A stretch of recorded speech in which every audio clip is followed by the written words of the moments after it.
Hello. Hey. How are you? Good. How are you, Alyssa? I'm pretty good. Um, for some reason, why do I have to? I'm like have to. I've, Oh, I've never had that before. I didn't actually hear what you said. It like cut out for a second, but that's all right. Hi, Hello. everybody. Wow, awesome. Okay, hold on. For some reason, can you guys hear me? Mm-hmm. For some reason, there's this whole waiting room situation that I've never had before. Yeah, that was weird. The technology is all. Yeah, I think there's been a lot of like hacks into Zoom, so they implemented like where you have to accept them. Because I do this for school, and I have to do this now too. So Okay, awesome. Well, I think we're just waiting on Trissy. This is so cool. So you guys, this is the third call that we've done like this, and each one has been super fascinating and really interesting. And this is the first one that's all women, and I love that. And I'm pretty excited by it. So when I made the list of outreach to people, I noticed that it was really predominantly women. And one of the things that we talked about when we were setting these up was like how sustainability is basically women run, which is crazy. I mean, I had this meeting at the Metro, I guess a few months ago now, and I went in and it was like 8 women and 1 man, and I was like, wow, this is all, I don't know, the world of sustainability. I don't know, Kestrel, maybe you have a better idea because you're sort of constantly interfacing with a lot of different people, but just going through this process, my list was like 90% women. Yeah. It makes sense. Yeah, I've heard that women take on the burden of like kind of individual efforts, like because we're typically the managers of the household. So we kind of seemingly put in the extra effort to make those improvements. But yeah, so it's pretty cool. Yeah, it's so cool. It's Mother Earth, not Father Earth. Women are about to run this world. I'm just gonna send Trissy a quick text message, and then we can get started. I'm just trying to change my name back. I was on a birthday call, and the friend whose birthday it was wanted us all to put her name as our name, and then draw a picture of her and make that be our profile. And then she had to guess like who did what what drawing. So that's why my name was Tatiana McCabe. Sorry about that. It's really funny because when you logged on, I was like, that, and then I saw your face, and I was like, oh, that's definitely. I don't think that's your name. It's still on there. I'll see if this is going through. Really funny. There's been a lot of Zoom birthdays lately. It's like a thing that people are doing. I didn't know that you could draw stuff though. I've seen people like change their background with like photos of the person's birthday. Mm-hmm. Yeah, you can have like those crazy backgrounds, like you look like you're like on a beach or I don't know. Mm-hmm. But then you're kind of like your body is in both places. So yeah. You kind of disappear. Yeah, you get those weird edges where you like kind of your body disappears. Yeah, that's funny.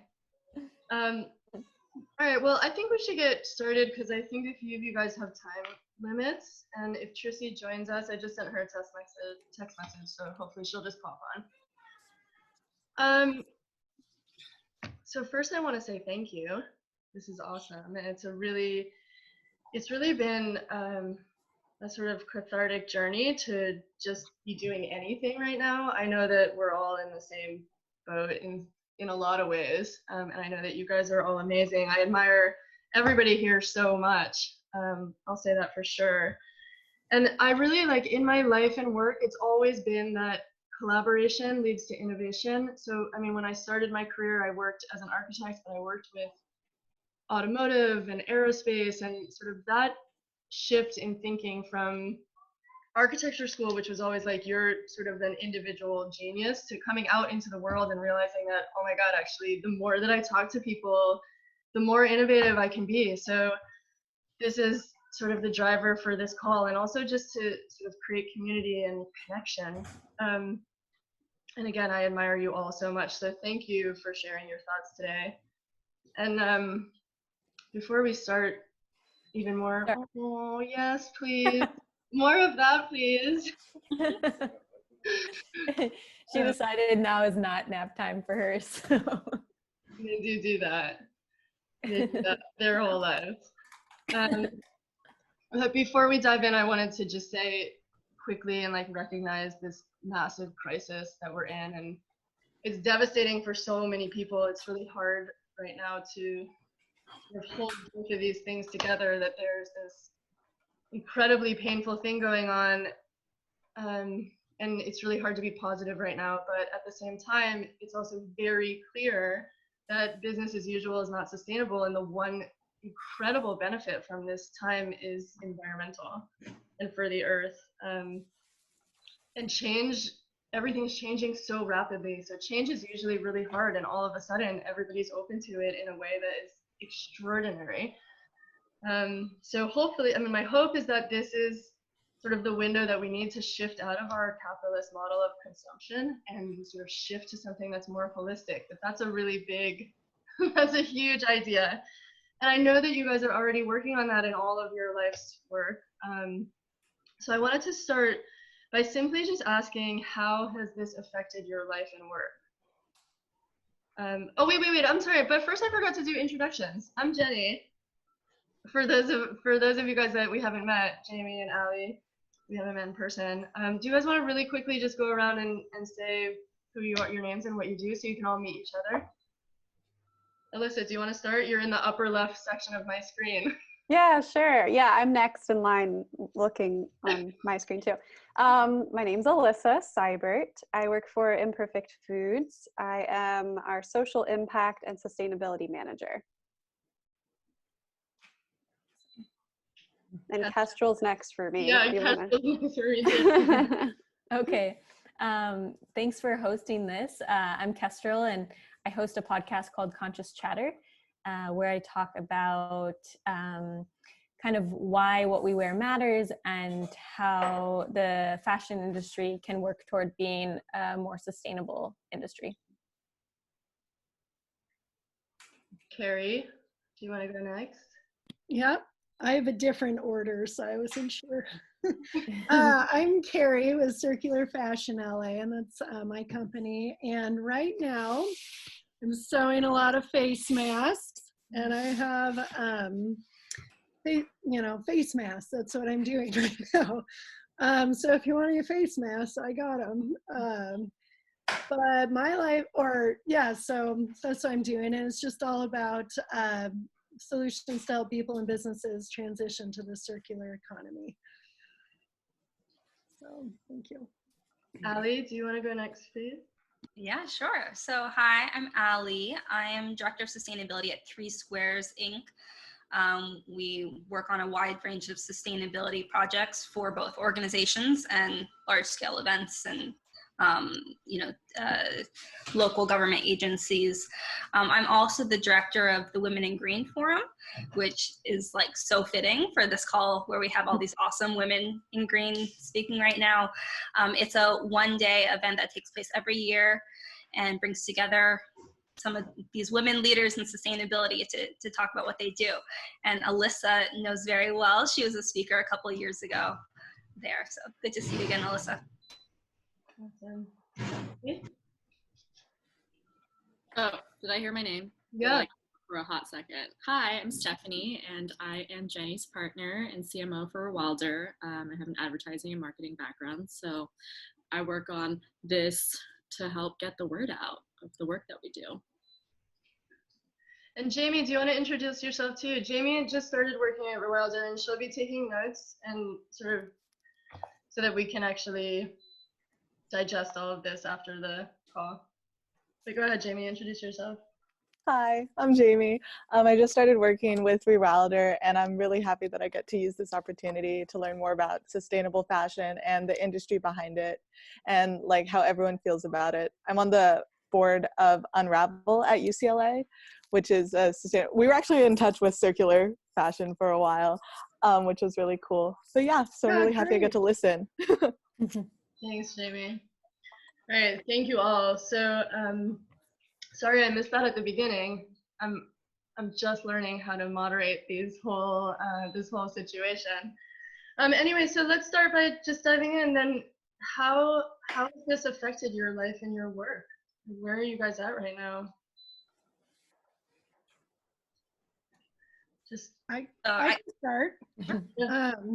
I packed up my family and we drove for 2 days to Nebraska, where my where my parents and cousins live, because the moment the playgrounds closed down, and I have a 3 and a 5-year-old, like Kestrel, you have kids, and I know Jenny has kids. The moment the playgrounds closed down, I was like, we can't do it in this 2-bedroom. So luckily we had a place to go, but we drove across country. And preschool on Zoom meetings is interesting. So yeah, and I'm sewing a lot. My mom's sewing studio, so that's really refreshing because I didn't do that very much in LA, so I really enjoy that. So. Yeah, I can jump in next. I'll say a large piece of the work that we do at Three Squares is event-based. And so obviously there are no events happening right now. So we've had a ton of contracts cancel, which is just a really, real life impact on our day-to-day work. And just, I think we're trying, more than ever to make sure that we have a really diverse portfolio of clients and projects, to try to, be resilient for times like this. I can go next. For me, it's kind of interesting and strange because everything I usually do is virtual. I speak at events and do things in person as well, but my podcast is always recorded virtually, and I edit from my house usually. So it's kind of interesting that I've been able to continue that work and it hasn't really necessarily been interfered with. And it's almost like more things are going digital now. So it's kind of opened up some different things. Like I've been hosting live conversations on Instagram on the Sustainable Fashion Forums platform, because they've shifted their whole conference, which would have been in Portland, to a virtual space. And so that's been kind of interesting. But I guess as far as conversations go, everything is coming back to COVID-19 now. So it's kind of impossible to ignore it. It's impossible to talk about, I think, any industry right now without discussing it. And whether it's talking about how it's currently impeding on industry, or like how it's going to potentially impact what things look like on the other side. It definitely transformed all the conversations that I'm having. And I can jump in next. I also was already working from home before this all happened. So it's interesting how my day-to-day hasn't been drastically affected. And I work for Imperfect Foods as well. So, that's grocery delivery. And we are seeing a huge increase in demand, so that the company itself is, everyone's really busy trying to make sure we're getting food out to people. And my work specifically has been really useful in this time because I'm working on ways to give back to the community even more so than we normally do. Donating food, donating money to places, organizations that need it. So yeah, it's interesting how the world has changed, but just individually, my day-to-day is kind of the same, with minor changes where you don't actually see any of your friends in person. And one other thing that's just very unique about what's going on with me and my husband right now is we're actually moving across the country this weekend.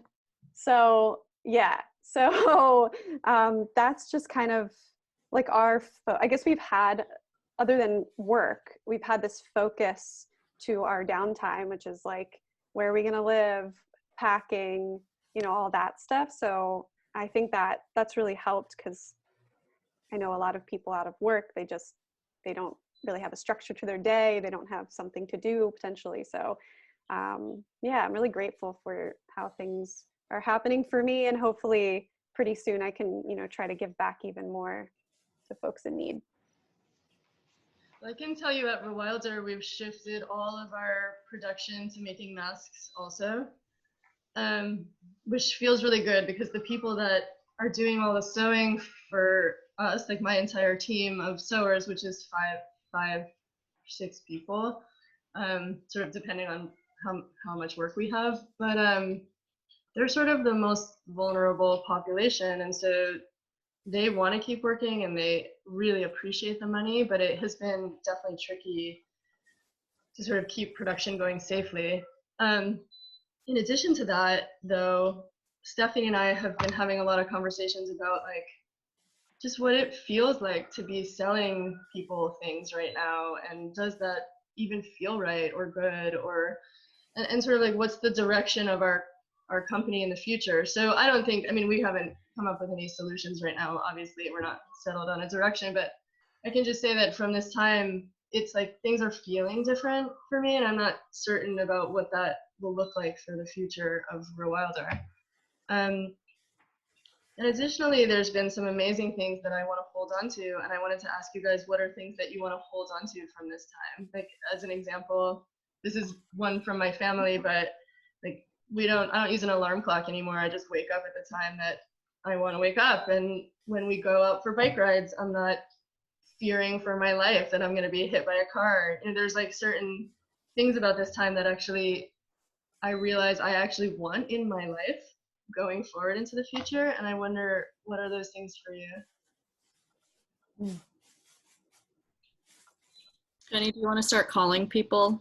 You want me to? Sure. Allie, why don't you start? You look like you were about to begin. Yeah, sure. So I found myself being much more, this is also from my personal experience, not work experience, but I found myself much more connected with friends and family from across the country than I ever was before.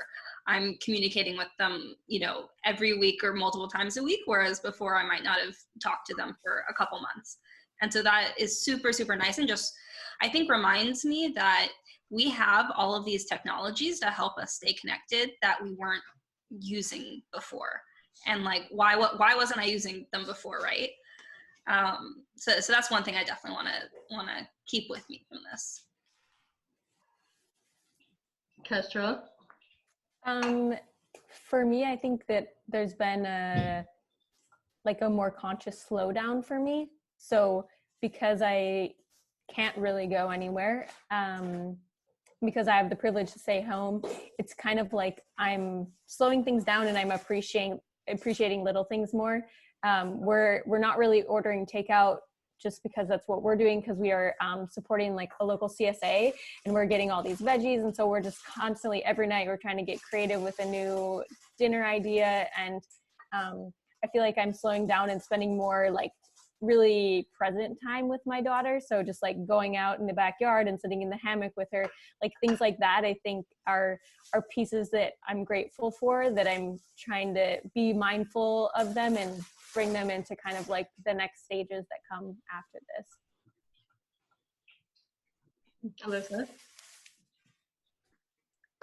Alyssa? Agreed with both items already shared. And one other item or thing that I want to hold on to is kind of just prioritizing what you can do to stay healthy. I mean, probably a lot of you have experienced heightened anxiety, feeling stressed, and it's extra important for us to be healthy because of the virus. So I'm just like prioritizing that morning workout every morning. It's like I'm kind of challenging myself each week, like 30 minutes of yoga, go for a jog. And it's just something about now where it's happening more than it did before. Karri? Yeah, I would agree. I have not been working out as much as I wanted to, but I Me neither. Me neither.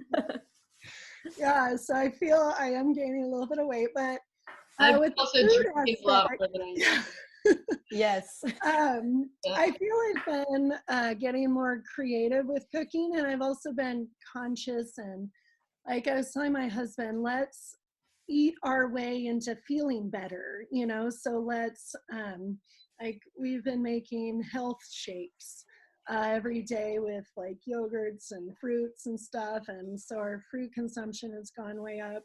I have been baking more too, so that's not necessarily healthy, but it's fun. But I think the food part I want to hang on to, and especially since leaving Los Angeles and driving to Nebraska, I've really been like talking to my family about like sustainable choices, you know, to do in their home, because, you know, I always feel like the West Coast is much more sustainably conscious than the middle of America.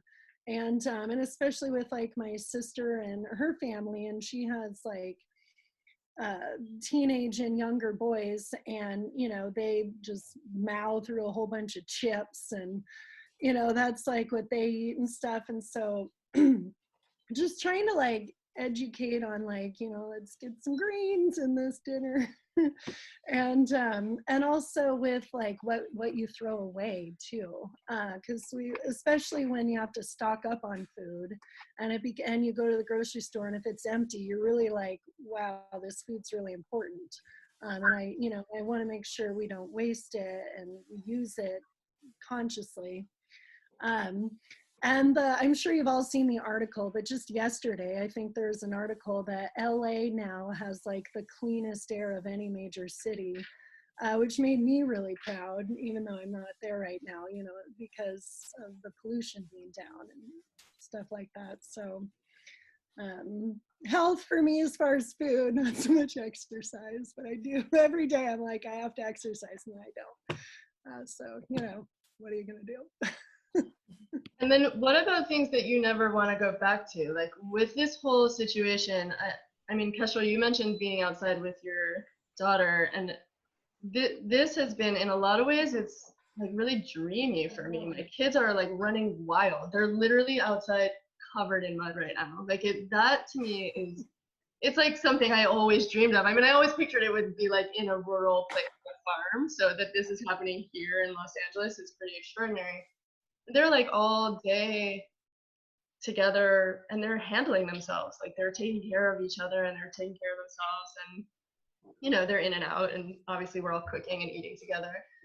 But there's like certain things that I've been thinking about not wanting to go back to. Like, I mean, it's the sort of the flip of this question. And that gets to like work schedule and commuting and traffic. And I mean, I know, Kestrel, you said you work from home, and Alyssa, when we met, you were on your bicycle.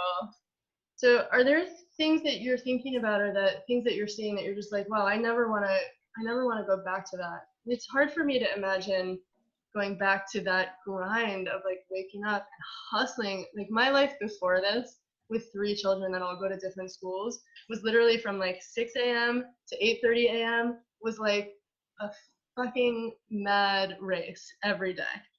Like that's how I started my day every day. I would wake up and like blow up, and just like food and clothes and traffic and cars, and like, and then by 8:30 I was like, oh my god, I need a nap. But I never could take a nap. I don't know. Are there things that you're thinking about that you're just like, I don't want to go back to those things? And does that like make you think of a different kind of future? I don't know. Anyone, just start. I don't like calling on you, but I think if it comes to you, just go. I would agree with the kid thing. With school, my kids are just preschool age, but it gives structure. And now that there is no school, it's up to me to give them structure. And I want to go back to structure, and I want to go back to teachers teaching them, and have it not be up to, I mean, of course I teach them, but I don't want it to be completely up to me to teach them, because am I teaching them enough? Am I not doing enough? I don't know, you know, but like I miss the school and the structure, even though it is like the make the lunch, get the clothes on, get them ready, you know, that, but still the fact that they got out of the house and they were, you know, in that structure. I definitely want to go back to that. Yeah. I mean, to bring it around to business, maybe one of the other things that I've been seeing is that companies are really doing good. There seems to be like this incredible motivation right now to do the right thing. I don't know, are you guys seeing that too? I think most people are extra aware of like how they can do better right now, which is just as unprecedented at the scale that people are thinking about it. Like, for example, like everyone's concerned about small businesses and restaurants and like all of that right now, and they're like actively trying to support. It's like, oh, like instead of buying from Target, like maybe we'll buy it from like an independent shop that's like struggling right now because they had to close down, like things like that. And like there's this collective amount of people, like everyone's thinking that way. So they're like, whether it's supporting your favorite restaurants with takeout or your CSA box to support your local farmers, like everyone's it in that way. And it just makes me wonder, like, if every consumer actually did this, like when we're not in a pandemic, I think that the world would be a lot better of a place, because you're like caring about the people and like why they're doing something. And that's something that we like forgot about it when we were busy hustling and like commuting and like doing this daily grind and the hamster wheel, I think. Yeah, it seems like we're all on the same page, weirdly, you know, like we all have different things going on, but there's just this underlying connection that we all have and this understanding that we all have. And like at Imperfect, I feel like there are certain projects or things that are just like getting food to people has been top priority. So like whatever anyone needs to do in their respective department to make that happen, it's being prioritized. And it's just interesting to have everyone just on the same page in that way. And there's not really that need to kind of pitch something as much as you might normally. You're just like, yeah, we're doing this. So that's, I mean, that's been really nice. And I agree that just kind of living this kind of simpler life has been really lovely. And like, I'm working on a puzzle. I would never work on a puzzle in normal life. And just the improvement in the air quality. I don't want to go back to like, you know, dirty LA and like noise pollution and stuff like that. So I mean, I think there is a lot more focus on community right now than we generally have. Like we're hypersensitive. We're just like more tuned in to like who's around us and who could use some extra help and that kind of thing. But I guess I also think maybe it's because of the conversations that I'm having, but I feel like this whole thing is actually revealing more of the cracks in the system and all of like the deep embedded issues that we have across industries, across our society. And it's kind of like bringing them further to the surface because it's being exposed more, because like Stephanie, like you said, like maybe because we're, you know, more in tune with each other and like thinking about humans more than we usually do. But I guess for me, that's been something that's on my mind, is how kind of like the messes are more visible, I guess. Yeah. I mean, I think the way that I'm seeing it is like society and like business and corporations as it's been running in the last, I don't know, 50 years, like it was like skating on thin ice on a lake. Like if you're going fast, you can skate on it. But once you slow down, you realize that it is actually really unstable. And then when you crack through, so does everyone else around you. And like, that's what this pandemic has exposed. It was like, the speed is really what was preventing us from like actually seeing the problems. So this is definitely an exposure. Yeah, and I see so much of both the good and the bad in humanity just by looking at my Nextdoor, like, you know, the Nextdoor app. It's crazy. Looking at it, you know, on any given day during this pandemic, you'll see all sorts of people offering to go help their neighbors get groceries or do other things like that. At the same time, you're seeing people calling out other people for not properly social distancing, like public shaming them, Or, you know, the other week they set up in the rec center near me, a homeless, you know, shelter, to help, you know, the homeless population be less at risk. And there are all sorts of people who are really supportive of that, but then also people who are really upset because they don't think that they don't want homeless people near themselves, right? So both the selfish and the selfless aspects of society are starting to come out. I also think too, just to throw one more in, when Kestrel, you were talking about waste, and Stephanie, with everyone being home, I think everyone's a lot more conscious of their household waste and how much trash as a household they produce, and maybe thinking like, wow, this is a lot of trash. How can I, you know, cut this down? Or, you know, could it be recycled, or could I reuse it? That's certainly, that conversation's been happening at, you know, my parents' house and my sister's house as we go back to. Yeah, on the flip side of that, we've also been much more aware of our resources, where all of a sudden, like, we can't get stuff, you know, like, hey, kids, like, don't use a whole, like, don't pull the toilet paper out because we're gonna actually run out of toilet paper at some point, and you're not gonna have toilet paper. But, like, so we've been having a lot of conversations around resources and what we can and can't get right now, and how does that feel? And I think, I mean, I hope, I guess, and as a society, that sort of everybody's feeling that, and then that makes you also more mindful of the way that you're consuming things. Mm-hmm. Yeah. I think I'm reading a lot of, oh, go ahead.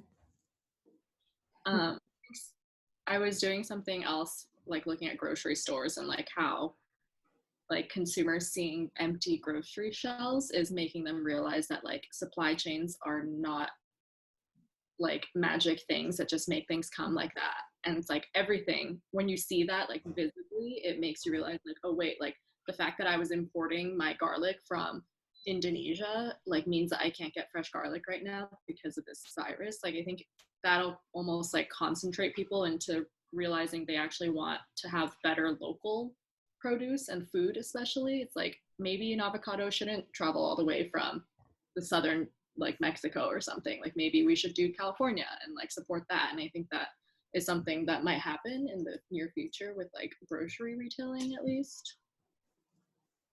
Mm-hmm. Oh, I was going to say, like, I've been reading a lot of articles that are talking about how on the other side of this, like, obviously we don't necessarily know what that's going to look like, but almost like there is no other way forward except a more sustainable direction. So like specifically in the fashion industry, there's a lot of articles right now, like coming from like fashion publications talking about how after this, like, if you're not doing something sustainable in your work, like you're kind of irrelevant and you're kind of going to be viewed as insensitive or disconnected. So I'm really kind of interested in how that will take. There's a recent article about like the red carpet and how if you show up to the red carpet and you just wear a designer and it has no story behind it or no kind of sustainability significance, then you will be looked down upon, is what the expectation is for the other side of the pandemic. Because really the things to do that would gain more recognition would be you wear like a small independent designer, and it's kind of like you're making a statement that what you're wearing is helping support someone that is in a worse place because of, you know, the economic crisis from this. Or you wear something that's vintage or secondhand, or you wear something like a second time because you're kind of like in tune with the fact that we all aren't in a place where we can buy a bunch of stuff right now. We have to kind of conserve our money and conserve what we have. So I guess to me, it's interesting thinking about how this is kind of teaching us a lesson that maybe a lot of us have been working on slowly, but it's almost, again, just kind of like snapping it in front of our face. So we're just maybe hopefully waking up to it quicker. Yeah, I think that's the same conversation. I think that's all tied to like, where do things come from, right? It's like the idea that the person that made that dress, or the history of it, rather than just like it came from this sort of nebulous other worlds where people are working their asses off for way little money and they don't care about the cost of anything. So it's like that to me is all tied together actually with food and across the board. I mean, one of the interesting themes that I've been seeing from these conversations is across the board that maybe we end up with a better understanding of where things come from. And that would be a very good thing. Stephanie, you were going to say something? Yeah, in terms of fashion, I almost want to like hear what you guys think about, like, do you guys think seasonality is going to continue to be a thing? Because like that's one of the reasons why fashion is so polluting, right? It's like every season these designers create something new and you have 4 seasons or 2 smashed together. And like every year you have something new, and that almost like perpetuates this cycle of like new and more and excess that ends up like 2 years ago you wore, I don't know, what was a major trend 2 years ago? Like floral high-low dresses, and then like 2 years later you throw it away. Like what, like do you guys think that's going to continue after this, or do you see it kind of morphing into a different way, like maybe a longer cycle, or just completely going away altogether for like those of you in fashion and stuff? I think it's going to be interesting to see, but I think that runway shows aren't going to happen probably for this entire year. So that's an interesting element, because usually like in the fashion system, it happens on the runway, then it trickles down into, like you're saying, all these seasons. And so I think taking that out of the equation is automatically going to make designers and brands have to get more creative and innovative in how they're interacting with their shoppers or their customers.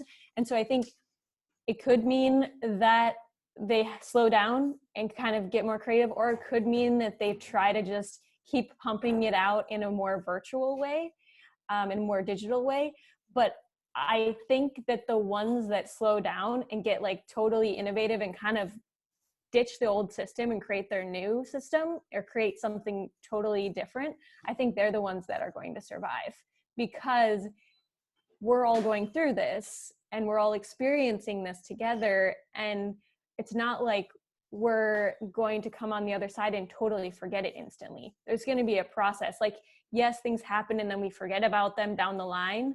They're not as front of mind, but I don't think that this is going to be something that right away we're going to forget, because it's intense and a lot of people are dying and it's mayhem. So I think that those brands that kind of totally ditch this system and create something new are the ones that are going to survive. I agree.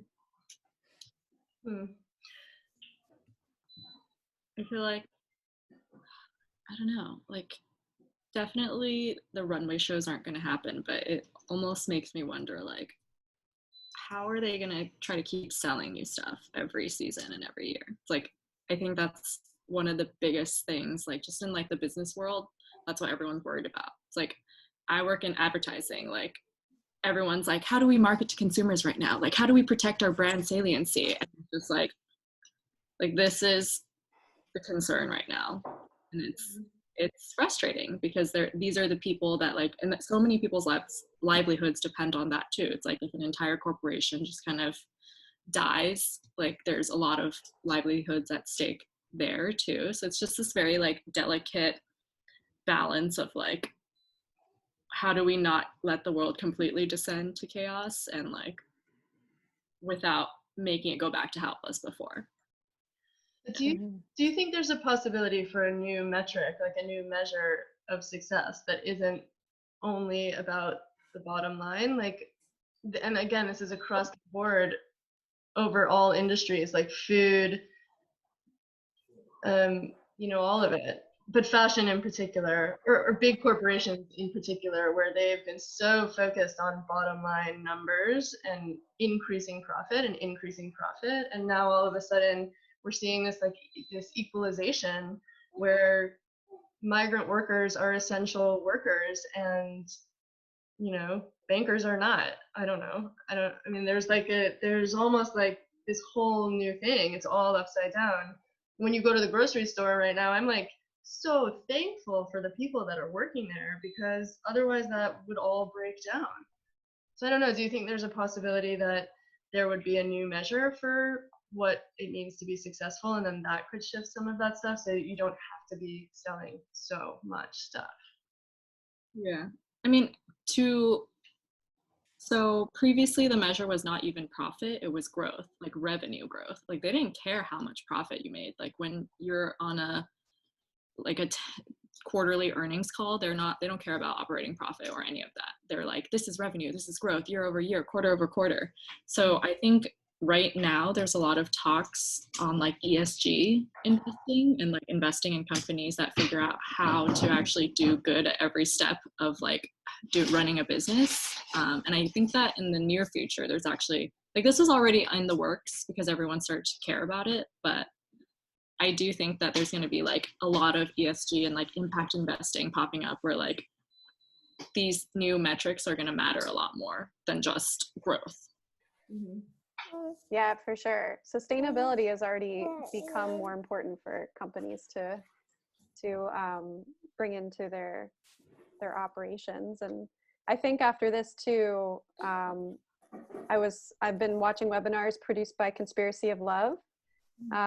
And they've been talking about how like the brands that will survive are the ones that are responding well, you know, are doing something to respond to this crisis right now. So yeah, I definitely think there's going to be even more focus on how are you giving back to the earth, to the community. It's just going to be even more important. Yeah. Did anybody see the video that Naomi Klein did recently about like what happens when there's a time of crisis? No. She's an author that she's written a lot of like intense books like No Logo, and she's kind of like a radical as far as like looking at how the world could exist without capitalism or in different forms and that kind of thing. And I can send it to the group after this, but she talks about how in times of crisis, like what usually happens with like governments is they end up grabbing for the ideas that are laying on the floor. So it's kind of like the ideas that get pushed aside, whether they're like radical in one direction or the other, they've been laying around for a long time. And that's what they end up grabbing for. And that's what ends up happening. So there's a possibility of us going like super extreme in one direction or super extreme in the other direction, because those seem to be the ideas that are lying around. Mm-hmm.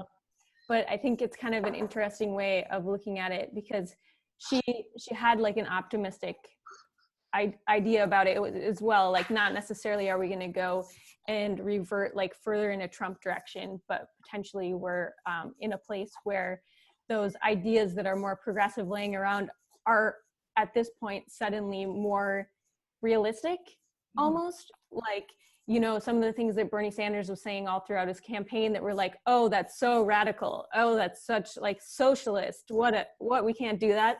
Then now it's like, oh, we need to do that, because it's like we're in this extreme dire situation. Like that makes sense. Yeah. And isn't it amazing how quickly that stuff can get done? Because for years and years, you're like, no, we can never do that. We can never do that. We can never forgive student loans. We can never have doctors talk to people via Skype or like whatever those things are. And all of a sudden, immediately, you're just like, those are changed. They're done. Oh yeah, that actually was really easy. I mean, do you guys feel yeah, like... one example is, oh, sorry. I was just gonna say one example is SNAP benefits are like now able to be accepted for online purchases, which has been like for years, like something the government's slowly been exploring and working on, and at least in some retailers they can accept it now. So yep. Yeah, those changes are extraordinary, and it's extraordinary how fast they've happened.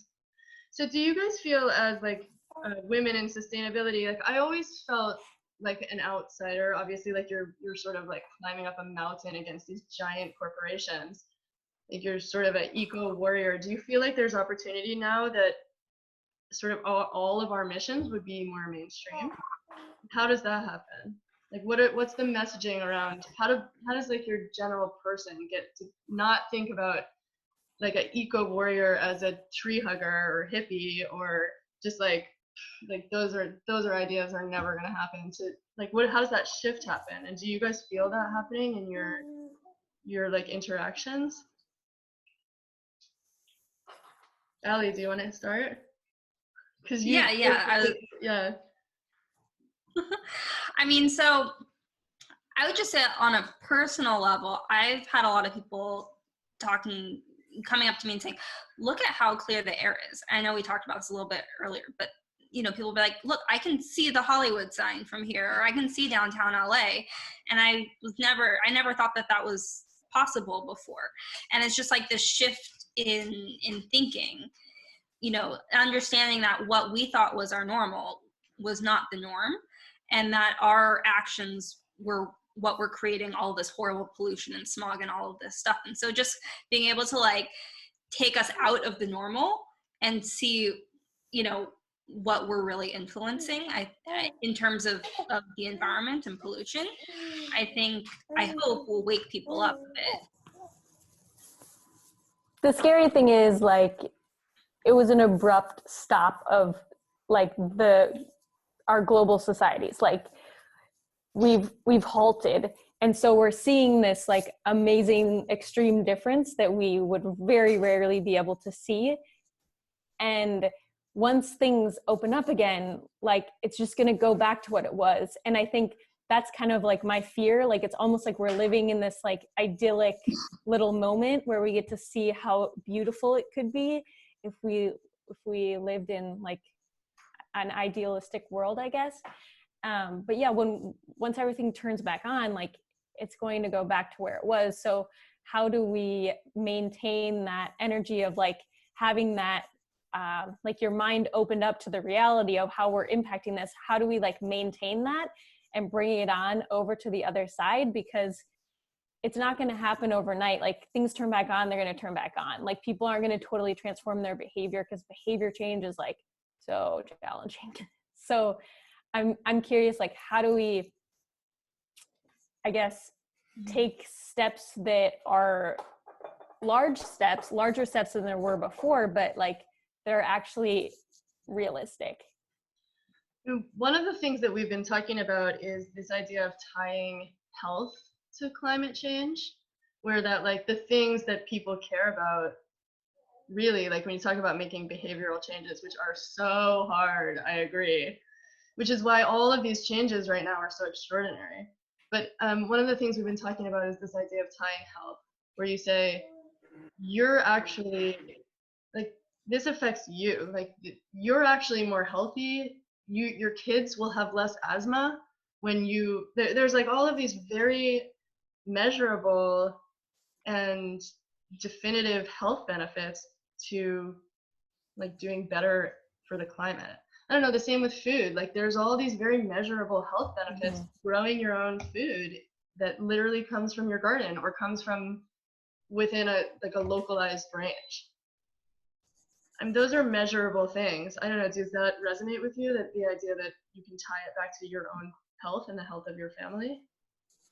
I think that's so powerful. I mean, if you look at the food movement, like the organic movement took off because it's like, we're selfish people. Like we want to eat organic food if we can afford it, because then it's healthier for our bodies and it impacts us directly. And I think that's why other industries take longer, like fashion, because we don't see that like direct impact of like, oh, it's going to impact me right now. So I think the health angle is really powerful. Yeah, I agree. I was trying to find this stat. My husband was just reading this National Geographic article, and he just shared with me that like 53,000 plus people in China have not died from air pollution because of COVID. For real? Yeah, it was something like, I want to like get the actual stats, so I'm not like just saying something I heard through the grapevine, but like, yeah, it's like stuff like that. When we have that kind of data, I think that can influence change. I mean, I would love to see that, because that's a really powerful number, because I don't know the exact number of people that died in China, but if you're saying more people would have died from pollution related illness than they did from coronavirus, that's pretty crazy. Right. I'll send it to you. Yeah. I also think it comes down so much to price and the profit model too, and I think that's where companies are responsible, because when you offer the bottom market price, inevitably consumers will buy that. They just will. So it is up to the companies to have integrity with what they're selling, because it's always very highly contrast when I come to where I'm from in Nebraska in the Midwest versus where I live in Los Angeles, to just see the dynamics of the cultures, because it is less sustainable here, unfortunately. But there is this restaurant in the small town where my sister lives, who, when you do your own takeout order from them, you get it in essentially paper compostable to-go containers. But that same restaurant, though, will do the grab-and-go lunch for the schools. And so the kids can go get their lunch through the school from that same restaurant, but then they get that, because it's free and volunteer, in the styrofoam container, and then everything's separated in plastic baggies. And so, and the food's not even that great to begin with. They get Oreos and Lay's potato chips. Yeah. They're all in plastic baggies inside a styrofoam container, because it's donated and volunteer, versus that same restaurant, when you buy it, you get it in a paper cardboard compostable box. And so it's, I believe, because people say it's up to consumers and shop with your wallet, but it's really up to companies, because if you're going to offer that bargain basement price, people will buy it. They will. So yeah, I think that's like the company's responsibility to, offer a better product at a better price. That's not bargain basement. I'll say for me, the health angle with food is actually something that gives me a bit of anxiety coming out of this, because in almost all of the projects that I work on, at some point, I'm trying to convince a client to move away from individually packaged foods and serve in bulk, or just, not serve wrapped in plastic. And I just know, even before the pandemic blew up, I was already starting to get a lot more pushback on that, just saying from a health angle, we can't do this, we can't take on this liability. That's interesting. It sounds like that needs like a whole other solution.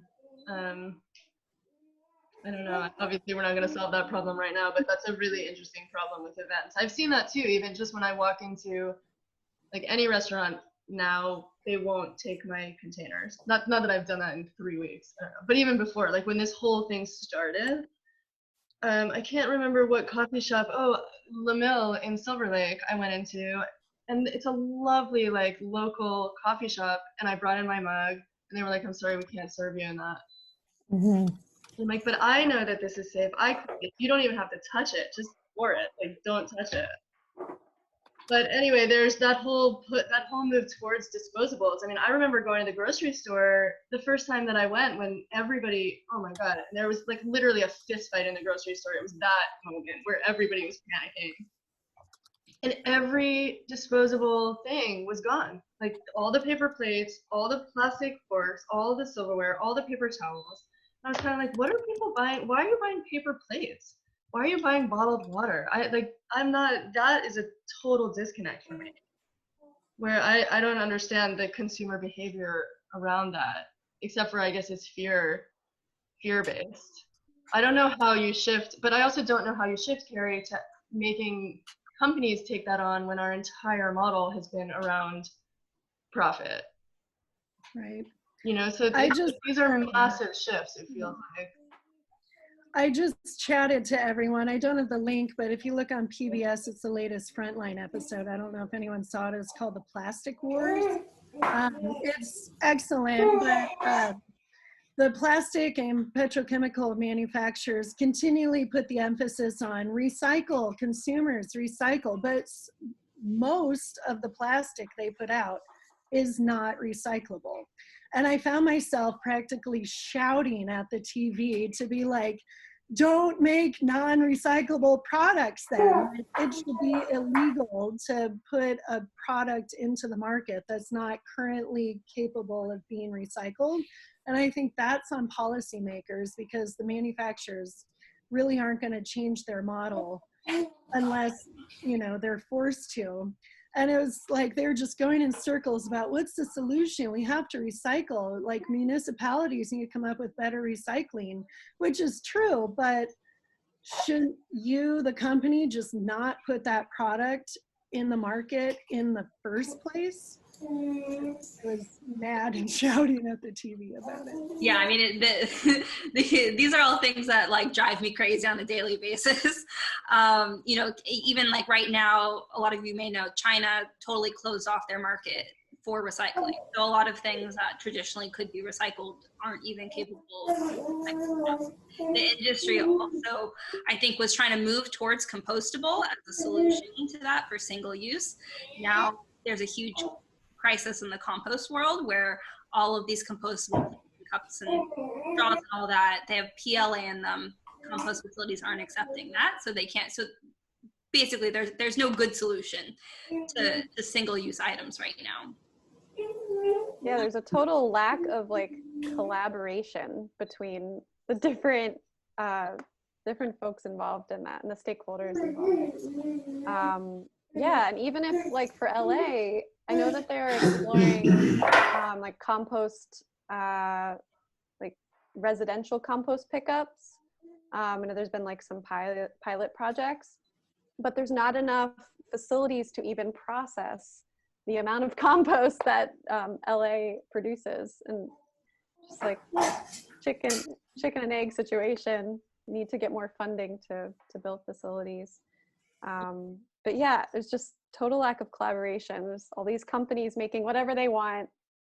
They can say whatever they want. There's not even a regulation on I think, whether you can call something recyclable or not. Correct me if I'm wrong, but I don't think there's much oversight on that from the government level. Well, what I learned in the Plastic Wars is the little 3 arrows with the number inside. Only numbers 1 and 2 are really recyclable. 3, 4, 5, 6, 7, even though they have the 3 arrows around them, are not recyclable. And a really scary stat that came from that show is that all the plastic in the world, and there's a lot, only 10% of, less than 10% of it has ever been recycled. And it's all just in third world dumps growing. And it's not just the third world. I was driving along a highway here, which had a landfill, you know, over the hill, and you could just see plastic bags kind of just littering the cornfields, like just slowly and barely, but more and more. It was so scary to learn that less than 10% of the plastic had ever been recycled, and we just keep making more. Also just a lot of, can you guys hear me? Yeah, now we can. Go ahead. I think I saw it maybe a month ago, there was an article talking about how plastic producers like Saudi Aramco and like those petrochemical companies in the Middle East, they're actually going to be making a deluge of new plastics that are like coming to the market that's like cheaper and like better. But that's going to be something that we're going to start seeing soon, because they still need to figure out how to like make plastic to make money. And like they have so much power in the oil conglomerate industry that it's like kind of scary. I'll send you that article too. But I think, have you guys watched the Broken episode on recycling on Netflix? Recycling was created by the entire plastic industry to like make consumers think that it was okay to buy. Because like when you buy it and you're like, oh, it can be recycled, so then you're less mindful about it. If you didn't have a way to recycle, it actually, you wouldn't do it. You'd choose not to. And so it was actually like a sham. Like they made this whole recycling industry to kind of trick people. So you should watch it if you haven't. It's really good and also infuriating. I also just shared a link in the chat to this documentary called Plastic China, which came out a couple of years ago, and it takes you into the world of one family in China who process all of these plastic bags for recycling, and it's insane. Very not the most uplifting movie, but gives a human face to kind of like where all these things go when we try to recycle them. Well, two things are coming to mind when we're having this conversation. The first is like, how the hell do you topple a giant corporation? Like, what does that look like? And is it starting by like this small community and these connections? And is it like, does it feel like there's an opportunity for community and connection and collaboration and sort of growing something where all of us small pieces and voices and saying the same thing and with the same mission could actually make changes to that? Because that feels like a big deal. That feels like a big mountain again, as they all are. But then when we're talking about things like composting, that feels like one of those things that like in a heartbeat, the law could be changed right now. And like that we could all be composting in 2 weeks from now in the city of Los Angeles. So there's like, I'm sort of feeling both things simultaneously. Like when we're talking about plastic producers, that feels like a big deal. So there's that question of is community building and sort of gathering all of us together, can you imagine making something that could actually change that system or change those laws? Our current administration is not ideal for changing laws, but is that something that you see as a possibility? And then the second question to that would be like, what are things that you see in around Los Angeles that you can imagine sort of sustained ecological change that could happen now?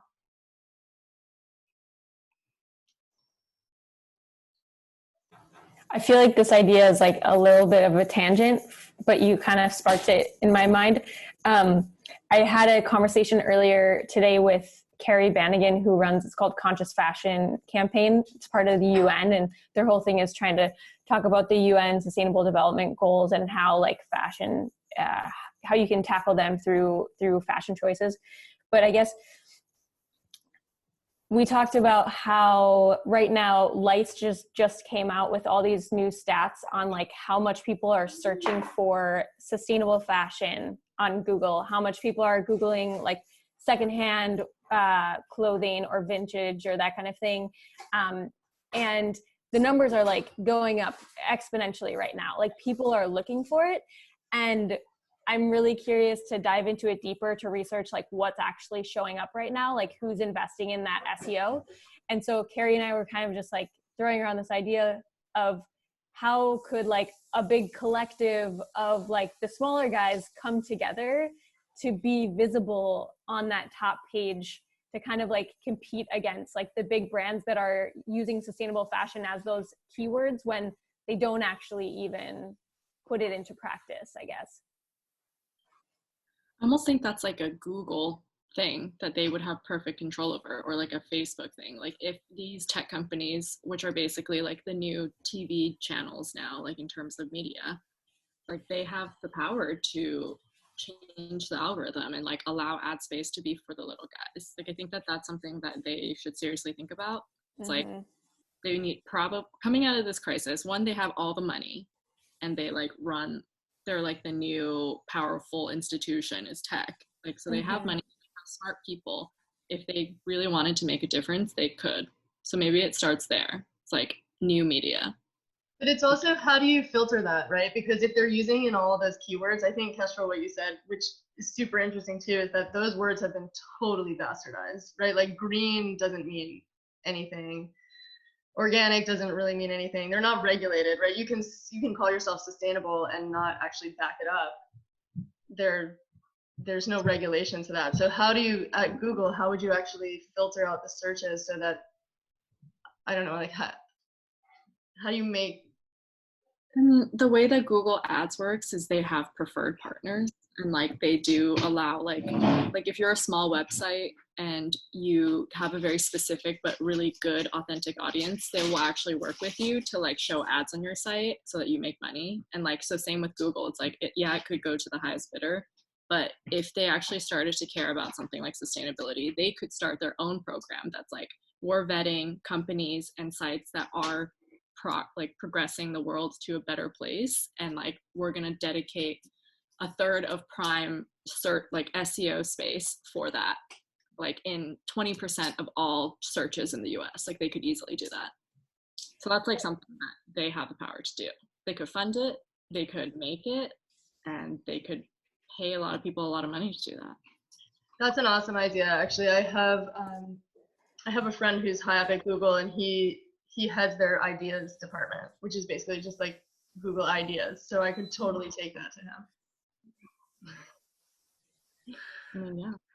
Yeah. Build the campaign and present it to him. I feel like though on the like the Facebook aspect of it, I'm doing some Instagram ads. I personally don't want anything to do with Facebook, but unfortunately Instagram is owned by Facebook, so what are you going to do? But when you're in the ad, like the the ad manager console of Facebook, I feel like they purposely make it very confusing. Have any of you been in the ad manager console of Facebook? It's ridiculous. So many better companies do it so much more easy to just see. It's so complicated, and because I think they want you to just spend money and not really know where it's going or how it's going. There's companies who do it so much better. I can't think of any right now, but there's apps that are just so much simpler, and the Facebook admin console is insanely complicated. And why? They're the like richest company. Why is it that complicated? I think because they tried to just get your money and have you just be like, I don't really know how it was spent. I don't know. Anyone have any insight? Does everyone agree that the Facebook ad manager console is insane? I do that for Rewilder now, like the Facebook ads manager and stuff, because my background is in marketing and advertising and stuff. And it's funny, they actually do want to make it so that, because it's in their best interest to help you make money, because the more that you make, the more that they make. So it like they always have these people that are like, oh, like let us help you, like marketing plan, blah blah blah. And like even in media, like they would be sending people to like do lunch and learns to teach us how to better use these platforms and stuff. But I think the reason why it sucks is just because it's such a convoluted and like messy space, and there's so many people spending money, like little bits here and there, and it's just like, it's really hard for them to control everything when there's so many inputs. It's like all over the world, people are spending money on ads. So it's tough. It's like something that you have to really like sit down and learn. Like that's why there's like whole agencies that like pop up around creating the best Facebook ads for you. And then Facebook decides to change something small and their entire agency goes down because like one little minuscule change is like breaks the system, and then they can't do it the same way that they have anymore. Like all these algorithm changes, like we've seen that on our Instagram. Like before we had so much visibility, like maybe before last June, their last Instagram change was in June, like major one, and then like visibility, engagement, that all fell right after. And you could see it like on everyone's page, like all of a sudden you just like your friends weren't seeing your stuff anymore. So they're almost like punishing brands so that they get more money from them, which is why I say that they're like the new media channel. It's like you got to pay to play now.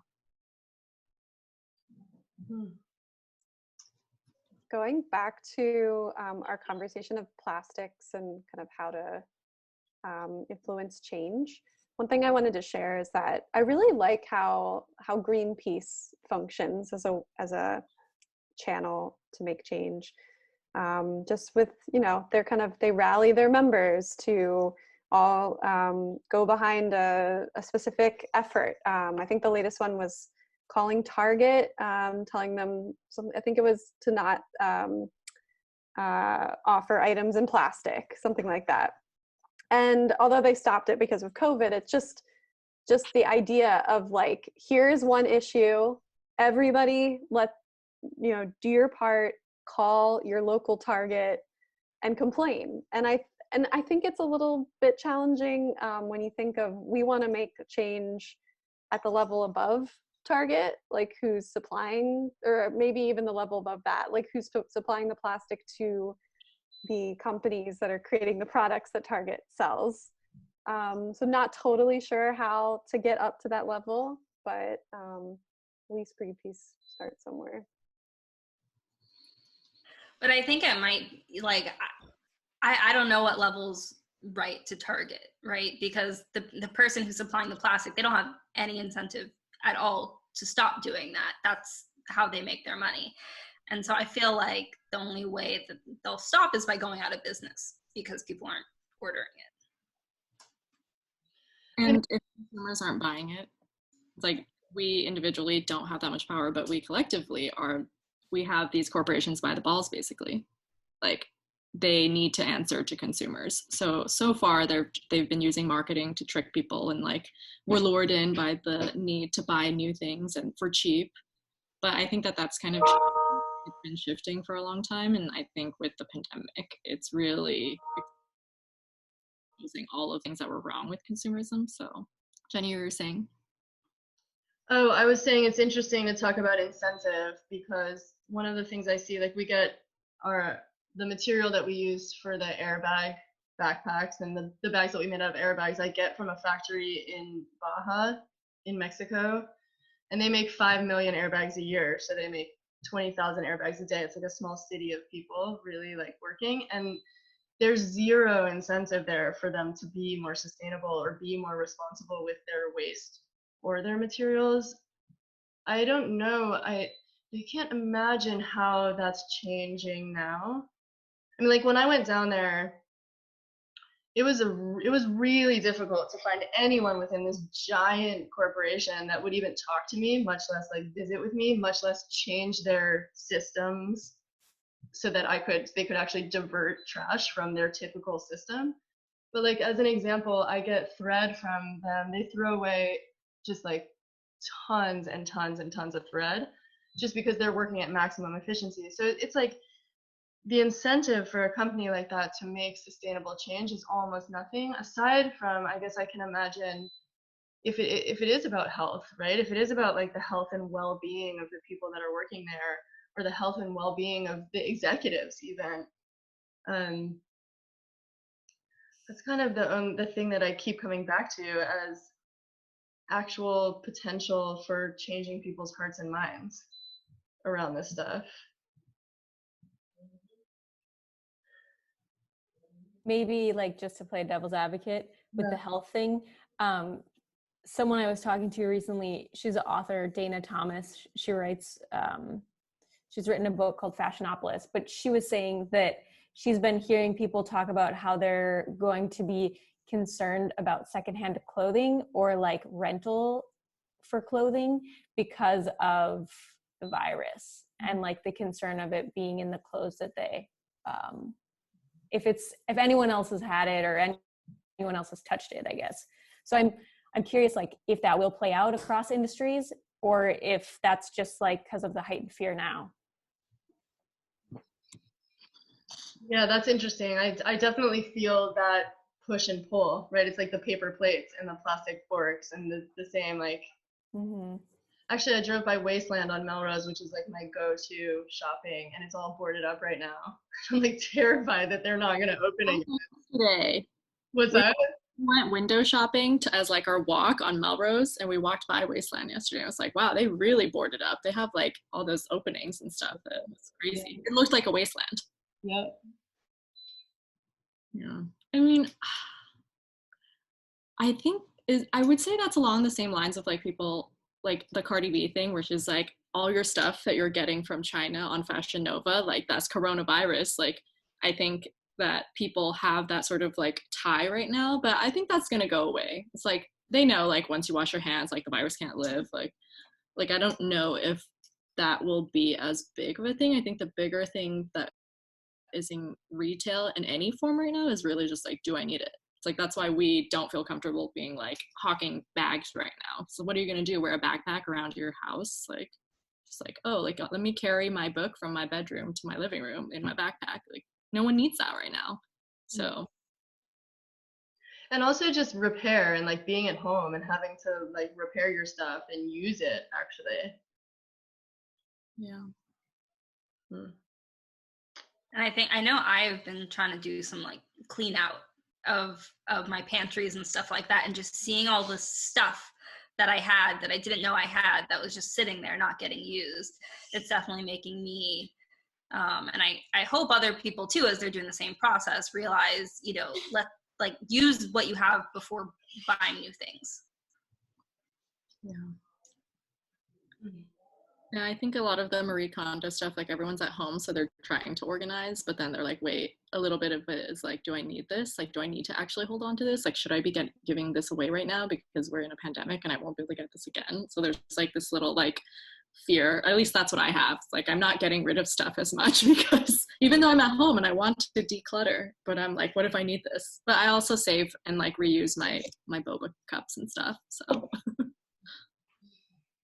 For how long, Stephanie? How many uses does that plastic boba cup get? So I got this March like 12th or something, the last time I got boba. And then I was like, wow, this is a really sturdy, nice plastic cup. Like, I feel really bad just throwing this away. And so I've just been using it. And my boyfriend gave me shit for it. He's like, really, you're going to use that? I was like, yeah. So I could justify its existence a little bit longer. I hear you. Oh my gosh. All right, well, ladies, this has been amazing. I mean, I really appreciate it. I want to sort of ask at the end, what do you see an opportunity for a growing community? I mean, you're all in spaces where, I mean, Kestrel and Allie in particular, you're like connected to thousands of people that work in sustainability. Do you see a possibility for a kind of larger movement that has leverage in this time?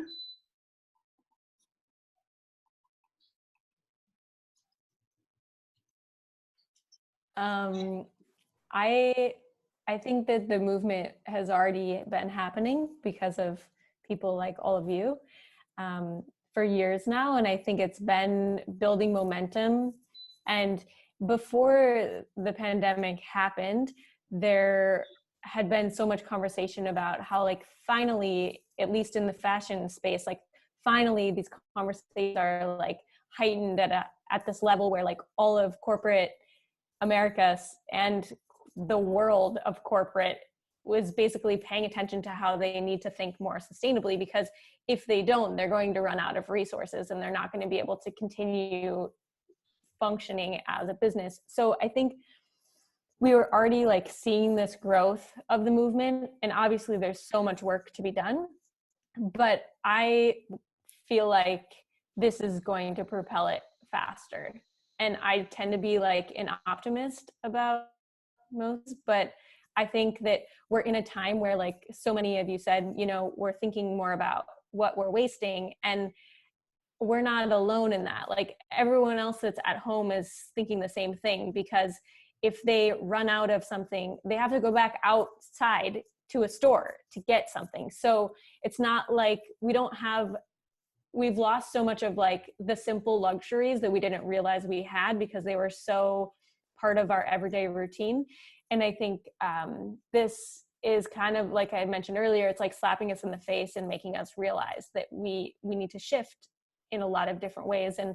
And I guess I think it's an opportunity for the sub brands to grow faster, because I think the bigger companies are not necessarily knowing what to do right now. Some are responding in a positive way in the sense that they're like making masks, so they're trying to do something to address like the current situation.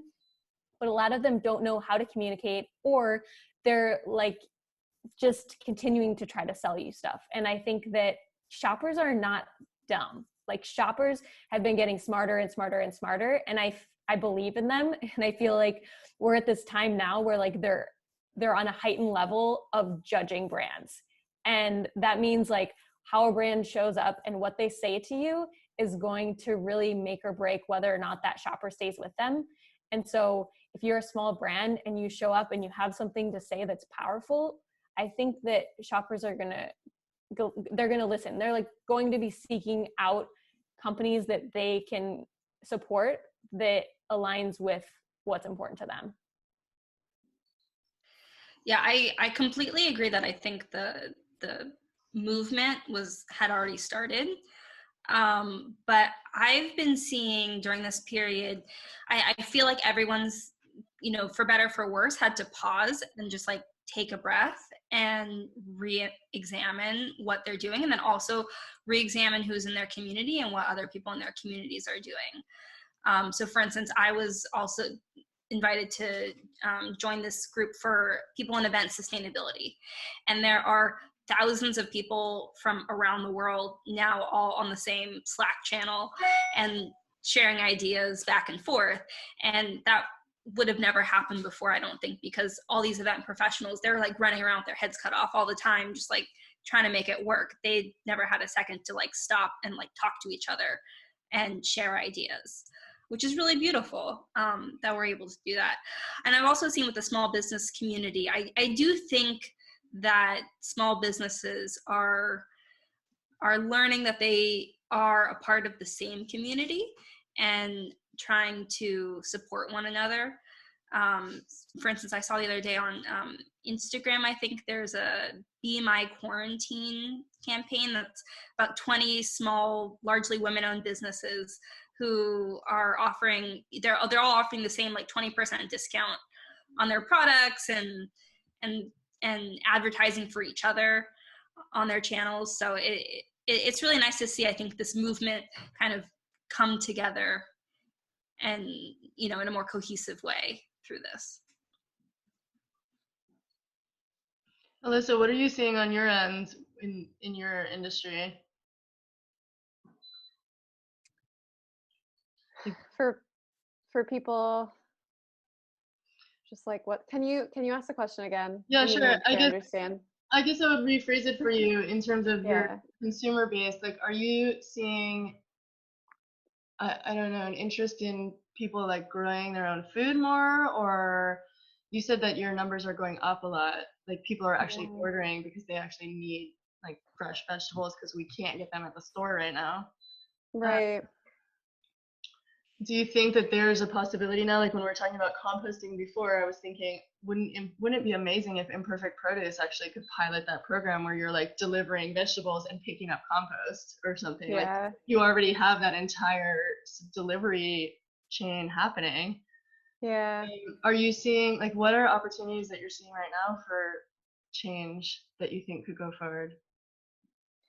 Yeah, I mean, we're so, just from Imperfect Foods perspective, we're so focused on just making sure we can deliver the food people are ordering that we've kind of set aside other projects, especially if the project, sustainability related project, places any sort of burden on our operations.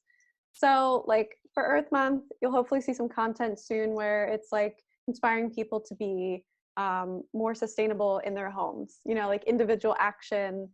What can you do at home? So, I mean, I'm still moving the conversation around sustainability with a couple folks, all female, as much as we can. But I think just larger projects that we might be able to do as a company around sustainability might need to get pushed out. Just like I guess things have been slightly reprioritized. Mm-hmm. But I was going to say, kind of in response to your question before, about like the need for a group or something. I don't know if this already exists in some fashion, but I think like, this kind of meeting, women especially, like I'm really glad it was kind of a women in sustainability. It turned out that way. This kind of like support group, accountability group is actually really helpful to connect with people. It's a networking opportunity in a way, to just come together and talk about all these issues and just see if like ideas come out of it. I definitely see the need, at least for myself. Yeah, I mean, I think what Stephanie and I are thinking, because this was totally an experiment for us, and honestly, like it was something I sort of felt I needed in my heart, really, in this time, is like how to manage this a little bit. I mean, Stephanie said that too. I think right now we're gonna just like evaluate what's come of it. I would love to connect you all as a starting point, if that's okay. And then we were gonna start to put together a list of like action items that have come from these calls and ideas that we've thought up. And I think I'll just follow up by email and see what happens. One of the things I've been thinking as we've been talking is like, I'm sure that these groups already exist. It's just a matter of sort of mobilizing and figuring out what are the tasks and who can do what and what's possible. I mean, I think right now when I look at sort of the Trump administration and their environmental policies, it's very bleak, right? That doesn't seem like there's going to be a lot of movement there. However, in Los Angeles, and particularly Gavin Newsom and like in our state, there's a lot of opportunity, and California leads in so many of these things. So it feels like maybe the lobbying and like the laws starts here, literally locally, and then hopefully moves to California. But I'm going to try and put together some action items, and I would love to forward that to you guys and hopefully continue in conversation. That sounds great. Yeah. Sounds great. I was telling Jenny this too, like when she first pitched this idea to me, because I was like in a mood at the time, and I was like, I think that the main goal of this right now is going to be for like human connection, like just like talk to people. So it's like our first session is going to be like, we're just going to talk, and then like after we're going to be like, okay, like now what can we do together? Yeah. I wanted to say too, I had been working on some initiatives that were more like in-person based, so those are kind of on the side right now, but there's something I'm working on where I will be needing more outlets for like textile recycling. So if any of you know of any, that would be great. And I also wanted to say, Allie, I went to your Women in Green in August, which is where I met Jenny. And Jamie, I'm hopeful, I'm excited to follow up with you guys at the Unravel Fashion Club. I haven't been in touch with Isabel for a couple months now since all this started happening, but I definitely want to get back in touch with you guys. And for, Kestrel and Alyssa, and of course, Stephanie are with Rewilder, but for Alyssa and Kestrel, definitely want to keep in touch with you guys regarding the food with Alyssa, and especially in the fashion industry with Kestrel and stuff too.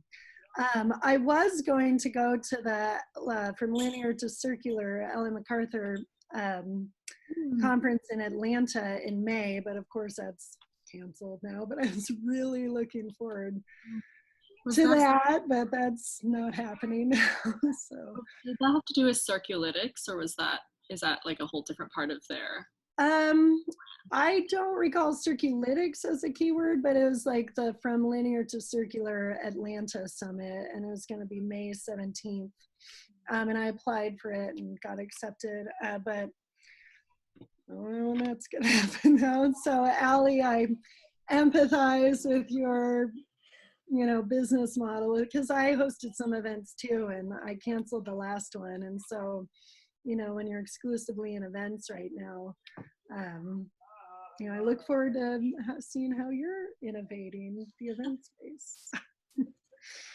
So. Yeah, you guys are all incredible people, incredible humans. Thank you. Thank you all.